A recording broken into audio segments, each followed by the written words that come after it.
Happiness. A simple word, yet one of the most complicated pursuits of the human mind. We spend our entire lives chasing it, shaping our decisions around it, and measuring our success by how close we think we are to obtaining it.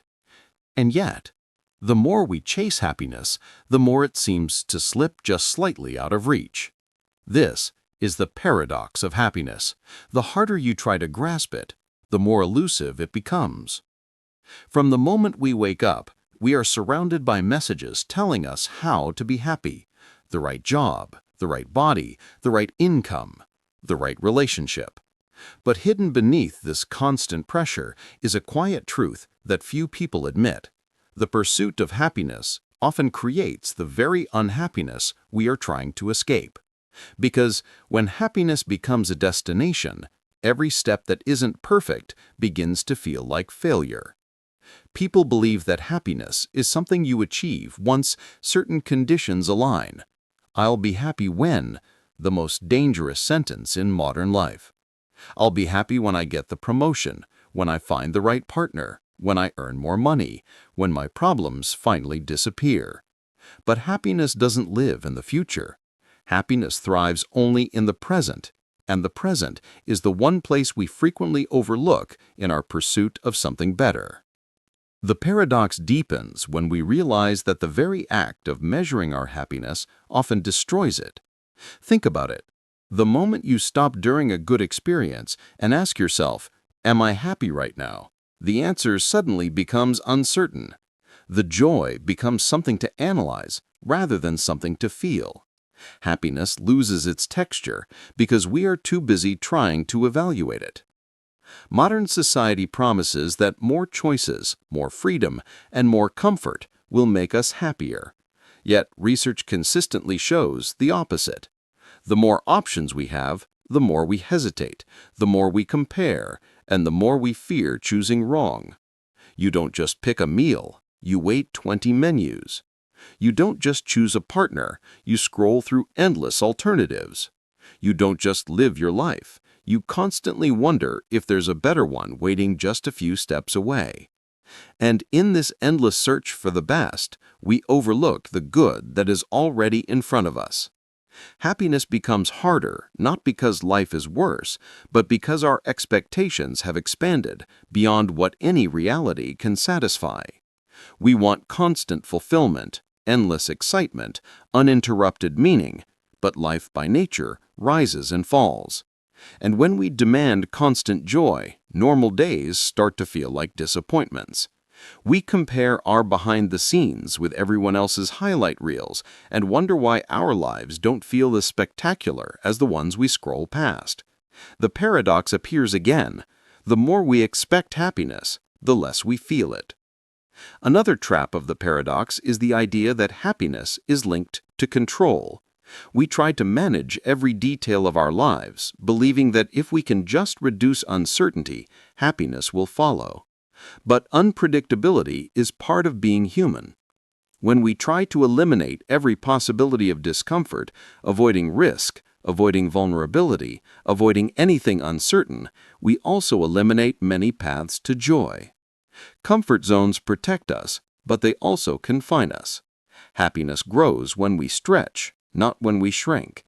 Yet stretching is uncomfortable, and so we freeze, choosing safety over satisfaction. The mind has another trick. It adapts. What once filled us with excitement quickly becomes normal. The raise, the new phone, the new relationship, the new city. Eventually, they blend into the background. This is called hedonic adaptation, and it creates a loop of endless desire. We keep chasing new things because the old ones lose their shine. But the cycle never ends because the mind always resets the baseline. The paradox is that happiness fades precisely because we expect it to stay forever. And then there's comparison. One of the most powerful emotions humans feel is envy, a quiet, creeping feeling that whispers, "Everyone else is doing better than you." The paradox of happiness here is simple. The moment you compare your life to someone else's, you stop living your own. Comparison is not just the thief of joy, it's the destroyer of perspective. It turns gratitude into longing and turns enough into not enough. It blinds us to the beauty of our ordinary days. But if all of this is true, then what is the solution? If chasing happiness makes it disappear, are we meant to stop chasing it entirely? The answer is not to abandon happiness, but to seek it differently. Happiness grows not from pursuit, but from presence. It comes from paying attention to moments instead of waiting for milestones.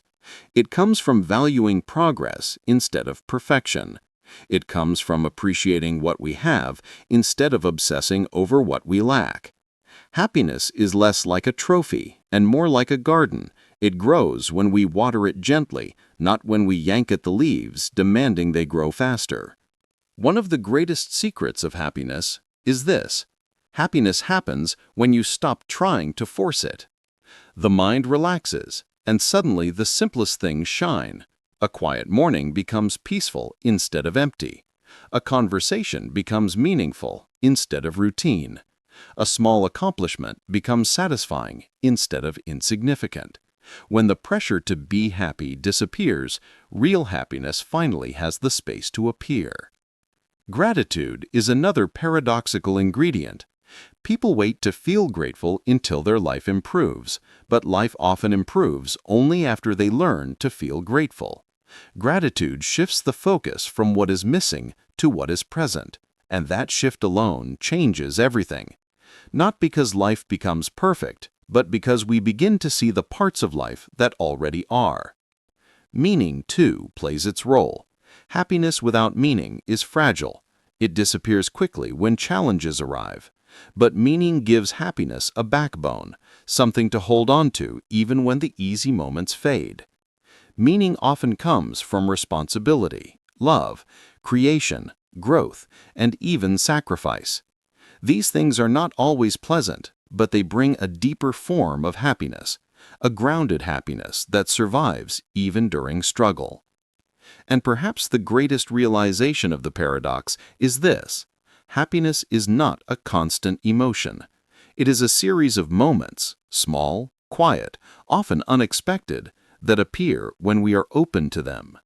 When we stop searching for happiness like a lost object and instead start noticing life as it happens, those moments multiply.